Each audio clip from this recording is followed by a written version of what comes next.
അസ്സലാമു അലൈക്കും വറഹ്മത്തുള്ളാഹി തആല വബറകാതുഹു. 13-ാം യൂണിറ്റിലെ മൂന്നാമത്തെ ടെക്സ്റ്റാണ് നമുക്ക് നോക്കാനുള്ളത്. ഈ ഒരു ടെക്സ്റ്റിൽ പറയുന്നത്, ആദ്യത്തെ പാരാഗ്രാഫിൽ പറയുന്നത്, യുവാജിഹുൽ ആലമുൽ യൗമി, ഇന്നത്തെ ഈ ഒരു കാലഘട്ടത്തിൽ ഒരുപാട് ചലഞ്ചസ് നമ്മൾ നേരിടുന്നുണ്ട്. അതിൽ എത്തരത്തിലുള്ള ചലഞ്ചുകളാണ്?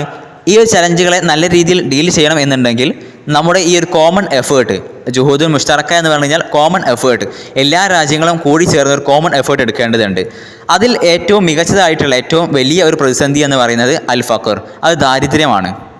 റിപ്പോർട്ടുകൾ അനുസരിച്ച് നമ്മൾ നോക്കുമ്പോൾ മനസ്സിലാകുന്നത്, ലോകത്ത് 62% പോപ്പുലേഷനും ഏകദേശം ഒരു ദിവസം പെർ ഡേ $10 വെച്ചാണ് ജീവിക്കുന്നത്. അതിനു പുറമെ ഈ ലോകത്ത് ഒരുപാട് വർഷങ്ങളായി നമ്മളിങ്ങനെ പ്രോഗ്രസ് ചെയ്തുകൊണ്ടേയിരിക്കുകയാണ്. പക്ഷേ ഇന്നും ഈ പവേർട്ടി, ഈ ദാരിദ്ര്യം നിർമ്മാർജ്ജനം ചെയ്യുക എന്നുള്ളത് ഇന്നും നമുക്ക് എത്തിപ്പിടിക്കാൻ കഴിയാത്ത ഒരു പ്രതീക്ഷയായിട്ട്, ഒരാഗ്രഹമായിട്ട് മാറിക്കൊണ്ടേയിരിക്കുകയാണ്. മറ്റൊരു പ്രധാന പ്രശ്നമായിട്ടുള്ളത് ഖളിയത്തുൻ റഈസിയ എന്ന് പറഞ്ഞാൽ മേജർ ഇഷ്യൂ എന്നാണ്. മറ്റൊരു പ്രധാന പ്രശ്നം തഗയ്യുറുൽ മനാഖ് അഥവാ ക്ലൈമറ്റ് ചേഞ്ച് ആണ്. ഈ ഒരു ഗ്ലോബൽ വാർമിംഗ് കാരണം ഒരുപാട് മഹാതുറുൽ മനാഖിയ അഥവാ ക്ലൈമറ്റ് ഹസാർഡുകൾ, ഒരുപാട് പാരിസ്ഥിതിക പ്രശ്നങ്ങൾ നമ്മൾ നേരിട്ടിട്ടുണ്ട്. ഇന്ന് ലോകത്ത് ഈ എൻവിറോൺമെൻറ്റൽ പൊല്യൂഷൻ കാരണം ഒരുപാട് പ്രശ്നങ്ങൾ ഉണ്ടായിട്ടുണ്ട്. ഏതുപോലെ ജഫാഫ്, വരൾച്ച, അതുപോലെ തന്നെ ഫൈലാനാത്ത്, ഫ്ലഡുകൾ, പ്രളയങ്ങൾ, ഇത്തരത്തിലുള്ള ലോകത്തിന് ഇതുവരെ കാണാത്ത രീതിയിലുള്ള ഒരുപാട് കാര്യങ്ങൾ ലോകത്തിൻ്റെ വ്യത്യസ്തമായിട്ടുള്ള സ്ഥലങ്ങളിൽ സംഭവിച്ചിട്ടുണ്ട്. ഇനിയും ഇങ്ങനെ മുന്നോട്ട് പോവുകയാണെങ്കിൽ ഈ ഒരു ക്ലൈമറ്റ് ചേഞ്ച് എന്നുള്ളത് നമ്മുടെ മനുഷ്യർക്കും അതേപോലെ തന്നെ ഈ ഒരു പരിസ്ഥിതിക്കും ഒരുപാട് രീതിയിലുള്ള നമ്മുടെ ഈ എക്കണോമിക്കല്ല, നമ്മുടെ ഈ ഒരു ഇക്കോസിസ്റ്റത്തിന് തന്നെ ഒരുപാട് വ്യത്യസ്തമായിട്ടുള്ള പ്രതിസന്ധികൾ നേരിടേണ്ടി വരും. ഇത്തരത്തിലുള്ള ക്ലൈമറ്റ് ചേഞ്ചുകൾ ഉണ്ടാവുന്നത് നമ്മുടെ ഹെൽത്ത് ഇഷ്യൂസുകൾക്കും അതുപോലെ തന്നെ നേരത്തെ ഉണ്ടാകുന്ന മരണങ്ങൾക്കും അതേപോലെ തന്നെ സിറ്റികൾക്കും അതേപോലെ ഈ റെസിഡൻഷ്യൽ ഏരിയകൾ, ആൾക്കാർ തിങ്ങി താമസിക്കുന്ന സ്ഥലങ്ങൾ, അവിടേക്കൊക്കെ ഒരുപാട് പ്രശ്നങ്ങൾ കൊണ്ടുവരാനുള്ള സാധ്യതയുണ്ട്. മറ്റുള്ള പ്രധാനപ്പെട്ടിട്ടുള്ള ഗ്ലോബൽ പ്രശ്നങ്ങളായിട്ടുള്ളത്, ഒന്ന് ഇൻഇദാമുൽ അമ്നുൽ ഇദായി അഥവാ ഫുഡ് ഇൻസെക്യൂരിറ്റിയാണ്. രണ്ടാമതായിട്ടുള്ള അസിമത്തുൽ ലാജിഈൻ അഥവാ ഈ റെഫ്യൂജി ക്രൈസിസ് എന്നൊക്കെ പറയും, അഭയാർത്ഥി പ്രശ്നങ്ങൾ. അസിമത്തു റിയായ എന്ന് പറഞ്ഞത് റിയാത്ത് സിഹയ്യ, ഹെൽത്ത് കെയർ ഇഷ്യൂസാണ് അതുകൊണ്ട് ഉദ്ദേശിക്കുന്നത്. അതേപോലെ തന്നെ വസിഹത്തുൽ അഖ്ലിയ, മെൻ്റൽ ഇഷ്യൂസ്.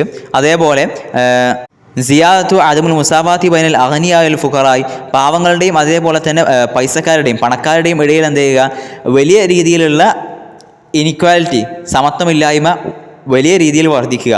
പാവപ്പെട്ടവനായിക്കൊണ്ടേയിരിക്കുക, പൈസക്കാരൻ പണക്കാരനായിക്കൊണ്ടേയിരിക്കുക. അതേപോലെ തന്നെ അതുപോലെ മുസാവാത്തി ബൈനൽ ജിൻസൈൻ, ജെൻഡർ ഇനീക്വാലിറ്റി, ജെൻഡറിൽ ആണും പെണ്ണും തമ്മിൽ എന്താണ് ഈക്വൽ അല്ലാതെ ആ ഒരു പ്രശ്നം, അതും വലിയൊരു പ്രശ്നമാണ്. അതേപോലെ തന്നെ അമ്രു സൈബറാനി, സൈബർ സുരക്ഷയും അതും വലിയൊരു പ്രശ്നമാണ്. അതേപോലെ മാലൂമാത്തിൻ മുതലില, നമുക്ക് റോങ് ഇൻഫർമേഷൻസ്. അതുപോലെ തന്നെ ഹുരിയത്തു സ്വഹാഫ, പ്രസ് ഫ്രീഡം. ഫസാദ് എന്ന് പറഞ്ഞു കഴിഞ്ഞാൽ കറപ്ഷൻ എന്ന് പറഞ്ഞു കഴിഞ്ഞാൽ അഴിമതി കാര്യങ്ങളൊക്കെ. വബാഗ് എന്ന് പറഞ്ഞു കഴിഞ്ഞാൽ പാൻഡമിക് എന്ന് പറഞ്ഞു കഴിഞ്ഞാൽ നമ്മൾ കൊറോണ, ആ രീതിയിലുള്ള സംഭവങ്ങൾ. അതീത് മേൽ ഖദായ ലുഹ്റ, ഇത്തരത്തിൽ ലോകത്ത് നമ്മൾ ഒരുമിച്ച് പോരാടേണ്ട ഒരുപാട് പ്രശ്നങ്ങൾ ഇന്ന് ലോകത്തുണ്ട്. അടുത്ത പാരാഗ്രാഫിൽ പറയുന്നത് ഈ ഒരു COVID-19 ആ പ്രശ്നങ്ങൾ ഇന്നും നമ്മളെന്താണ് അനുഭവിച്ചുകൊണ്ടിരിക്കുന്നുണ്ട്. എന്നും ഒരുപാട് പ്രശ്നങ്ങളിലേക്ക് അത് വഴിവെച്ചുകൊണ്ടിരിക്കുന്നുണ്ട്. ജാഹിയത്ത് എന്ന് പറഞ്ഞു കഴിഞ്ഞാൽ പാൻഡമിക് എന്നാണ് അർത്ഥം.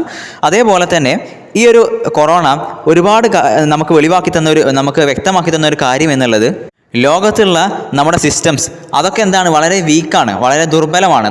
നമുക്ക് ഇന്ന് ഉണ്ടായിട്ടുള്ള ലോകത്ത് നിന്നുള്ള ടെക്നോളജിയും അതേപോലെ തന്നെ നാം ഇന്ന് ഡെവലപ്പായി എന്ന് പറയുന്ന ആ ഒരു സിസ്റ്റം കാര്യങ്ങളൊക്കെ വളരെ വീക്കാണ്. കാരണം ഒരു കൊറോണ വന്നപ്പോൾ നമുക്കൊന്നും ചെയ്യാൻ കഴിഞ്ഞിട്ടില്ല. അതുപോലെ തന്നെ ലോകത്ത് ഒരുപാട് മില്യൺ കണക്കിന് ആളുകളെ എന്ത് ചെയ്തിട്ടുണ്ട്, ഇത് ജോലി ഇല്ലാത്തവരാക്കി മാറ്റിയിട്ടുണ്ട് ഈ ഒരു കൊറോണ. വേൾഡ് ഹെൽത്ത് ഓർഗനൈസേഷൻ്റെ കണക്കുകൾ അനുസരിച്ച് 2020 തുടക്കം മുതൽ 2021 അവസാനം വരെ ഈ ഒരു കൊറോണ കാരണത്താൽ ഏകദേശം 9.14 മില്യൺ ആളുകൾ മരിച്ചിട്ടുണ്ട്. ഈ WHO എന്നുള്ളതിന് അറബിയിൽ പറയുന്നത് മൻലമത്തു സിഹത്തുൽ ആലമിയ എന്നുള്ളതാണ്. അതുപോലെ തന്നെ ഒരുപാട് രാജ്യങ്ങൾക്ക് ഇത് വലിയ രീതിയിൽ വലിയ നഷ്ടം സംഭവിക്കുന്ന രീതിയിലുള്ള എക്കണോമിക് പ്രശ്നങ്ങളും ഉണ്ടാക്കിയിട്ടുണ്ട്. പ്രത്യേകിച്ചും ദുവലുൽ അഫ്കർ, ഏറ്റവും പാവപ്പെട്ട രാജ്യങ്ങളിലേക്ക്.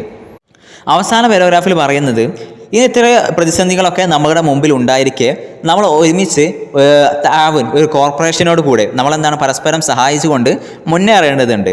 അതുപോലെ തന്നെ ലോകത്തുള്ള ഈ ഒരു ഗ്ലോബൽ കമ്മ്യൂണിറ്റി പരസ്പരം സഹായിക്കണം. ഈ ഒരു പ്രതിസന്ധികളെയൊക്കെ നമ്മളെന്താണ് അതിജയിക്കണം.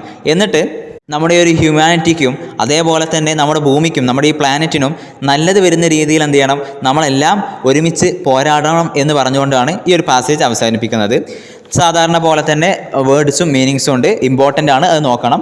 അതേപോലെ തന്നെ എക്സസൈസുകൾ നോക്കുകയാണെങ്കിൽ ഇതിൽ നമുക്ക് അറിയുന്ന വാക്കുകൾ തന്നെയാണുള്ളത്. അതേപോലെ തന്നെ ട്രാൻസ്ലേഷനും, ഈ ട്രാൻസ്ലേഷനൊന്നും കറക്റ്റ് അങ്ങനെ വരാറില്ല, അതുകൊണ്ടാണ് നമ്മൾ പറയാത്തത്. ഏതായാലും പാഠത്തു നിന്നുള്ള ട്രാൻസ്ലേഷനും അതുപോലെ തന്നെ ആ ഒരു ബോക്സിൽ നിന്നുള്ള വേർഡ്സുമാണ് വരാറുള്ളൂ. അതാണ് പഠിക്കേണ്ടത്. അവസാനത്തുള്ള മാച്ച് ദ ഫോളോവിങ് കൂടെ നമ്മൾ നോക്കേണ്ടതുണ്ട്.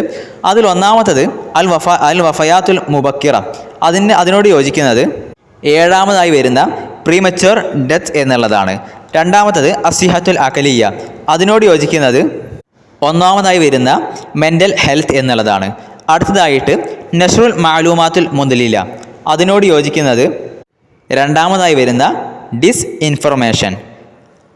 അത്തലവസുൽ ബിഇ, അതിനോട് യോജിക്കുന്നത് എട്ടാമതായി വരുന്ന എൻവിറോൺമെൻ്റൽ പൊല്യൂഷൻ എന്നുള്ളതാണ്.